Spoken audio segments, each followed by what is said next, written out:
जय श्री राधे। पूज्य श्री सद्गुरुदेव भगवान के चरणों में प्रणाम। पूज्य श्री बंका जी का जीवन चरित्र। श्री बंका जी के सहपाठी थे श्री सुरेश सेठ। जब भी उन्हें अवकाश मिलता था वे सत्संग के लिए ग्रीष्म काल में स्वर्गाश्रम आ जाते थे। स्वर्गाश्रम में आते रहने के कारण और श्री बंका जी के मित्र होने के कारण माँ और भाई जी से इनका अच्छा परिचय हो गया था। श्री बंका जी भाई जी के परिवार में ऐसे घुल मिल गए थे कि श्री बंका जी के मित्र और परिवार के सदस्य भाई जी के स्वजन बन गए थे। इस आपसी निकटता को दर्शाता हुआ यह प्रसंग बहुत सुंदर है। सन 1966 में एक सप्ताह के लिए श्री सुरेश जी स्वर्ग आश्रम आए।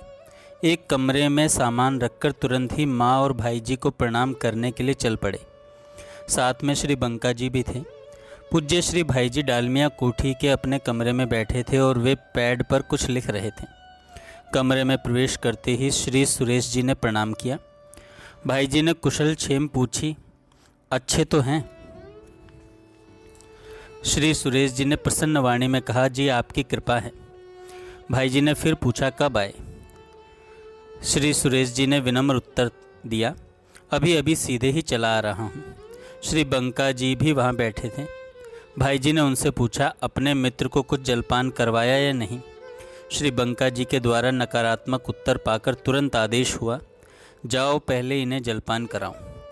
भाई जी के इस कथन से श्री बंका जी को कोई आश्चर्य नहीं हुआ, क्योंकि श्री बंका जी का तो साथ रहते रहते इस प्रकार के आदेश से अभ्यस्त हो गए थे। पर श्री सुरेश जी की आंखों में आश्चर्य उभर आया था। बाद में उन्होंने अपनी भावनाएं व्यक्त करते हुए श्री बंका जी से पूछा, जहां अनेकानेक व्यक्ति नित्य मिलने के लिए आते हैं वहां यह क्रम कैसे चलता और निभता है? मुझे तो यही देखकर आश्चर्य हो रहा है। और एक निरासक्त व्यक्ति अतिथि सत्कार में इतना सजग और सचेष्ट कैसे रह पाता है? श्री बंका जी भाई जी के लिए प्रत्येक व्यक्ति स्वजन ही है। श्री बंका जी ने कहा, भाई जी के लिए प्रत्येक व्यक्ति स्वजन ही है। वहाँ से उठकर श्री सुरेश जी माँ के पास गए। बरामदे में ही बैठी माँ कुछ महिलाओं से बात कर रही थी।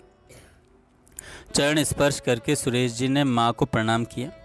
माँ के अधरों पर मुस्कुराहट दौड़ गई, नेत्रों से मातृत्व झरने लगा। माँ ने पूछा, क्यों, राजी हो ना? श्री सुरेश जी ने कहा, जी आपकी कृपा है। माँ ने पूछा, कब आए? श्री बंका जी ने कहा, ये अभी अभी तो आकर खड़े हुए हैं। फिर माँ ने पूछा, कुछ खाया या नहीं?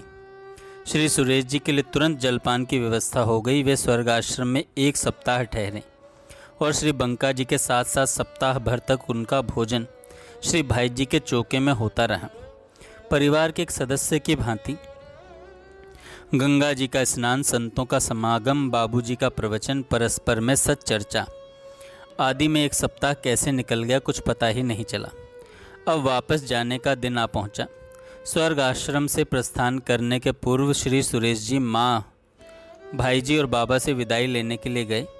पूज्य बाबा मौन थे, अतः श्री सुरेश जी ने कुटीर के द्वार को ही प्रणाम कर लिया। फिर भाई जी के पास गए और उनको श्रद्धापूर्वक प्रणाम किया। भाई जी ने पूछा, क्यों, आज जा रहे हैं क्या? श्री सुरेश जी ने कहा, जी इच्छा तो अभी नहीं थी, पर कुछ आवश्यक कार्य से जाना पड़ रहा है। हाथ को जोड़ते हुए मंद मंद मुस्कुराते हुए भाई जी ने कहा, अच्छा, कृपा दृष्टि बनाए रखिएगा।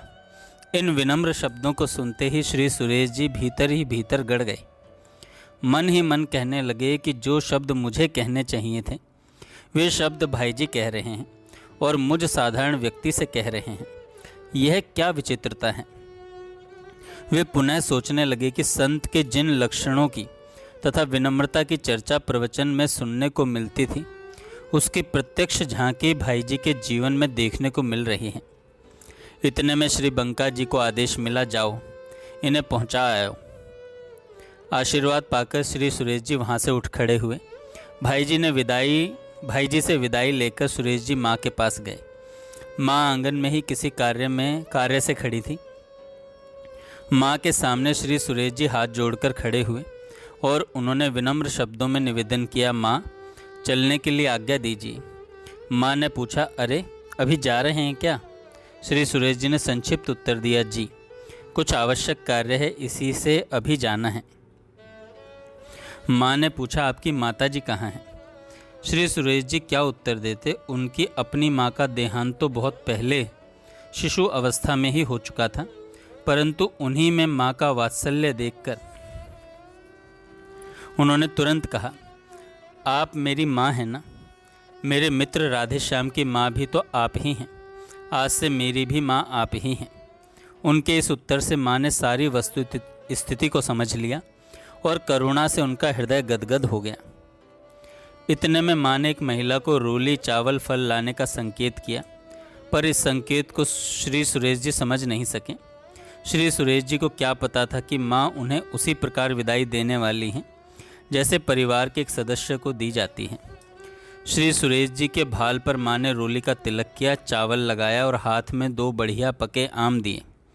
श्री सुरेश जी की विदाई एक अतिथि के रूप में नहीं, एक आत्मीय के रूप में हुई। श्री सुरेश जी ने माँ के चरण स्पर्श किए, पर हृदय रह रहकर माँ की जय जयकार कर रहा था। माँ ने शीश और पीठ पर हाथ रखकर आशीर्वाद दिया। उस समय श्री बंका जी ने देखा था कि उनके मित्र श्री सुरेश जी के नेत्र छलछलाए हुए थे। बसंत पंचमी 19 जनवरी 1964 के दिन श्री राधा बाबा ने नदिया विहारी सचिनंदन श्री निमाई पंडित की प्राण निधि भगवती श्री विष्णु प्रिया जी का जन्मोत्सव बड़े भावपूर्वक मनाया था। भगवती श्री विष्णु प्रिया जी के प्रति श्री जय दयाल डालमिया का अत्यधिक भक्ति भाव था। प्रभुपाद श्री हरिदास जी गोस्वामी ने श्री चैतन्य महाप्रभु पर प्रभुत साहित्य की रचना की है। इन्हीं की बंगला भाषा में एक श्रेष्ठ रचना श्री विष्णु प्रिया नाटक है। इस नाटक के हिंदी अनुवाद की पांडुलिपि का पूजन भी इसी वसंत पंचमी को होना था। हिंदी पांडुलिपि के तैयार होते ही बाबा ने यह निश्चय कर लिया था कि वे इस ग्रंथ का पूजन श्री डालमिया जी से करवाएंगे। बसंत पंचमी तो आगे 10-11 महीने बाद आने वाली थी, परंतु बाबा की ओर से अग्रिम तैयारी पहले से ही आरंभ हो गई थी। उन्होंने श्री बंका जी को बुलवाया और कहा, आपको एक कविता लिखनी है। उसकी वर्णनीय वस्तु तथा कथा प्रवाह क्या होगा वह मैं आपको अभी बताऊंगा। मेरे बतलाते समय आप न कोई प्रश्न पूछिएगा और न कोई जिज्ञासा करिएगा। मेरी बतलाई हुई बातों में से जितना आपको स्मरण रह जाए उतना पर्याप्त है। मेरे वर्णन के आधार पर जो कविता आप लिखें उसे वसंत पंचमी के पूर्व तक कभी भी मुझे दिखलाइएगा मत, और यदि कविता की रचना आपके द्वारा नहीं हो सके तो मन में ग्लानि भी मत करिएगा। यदि आपने कविता की रचना कर ली तो वसंत पंचमी के दिन अपनी कुटिया के एकांत में श्री जय दयाल जी डालमिया को सुनवाऊंगा। जय श्री राधे। आगे हम कल सुनेंगे।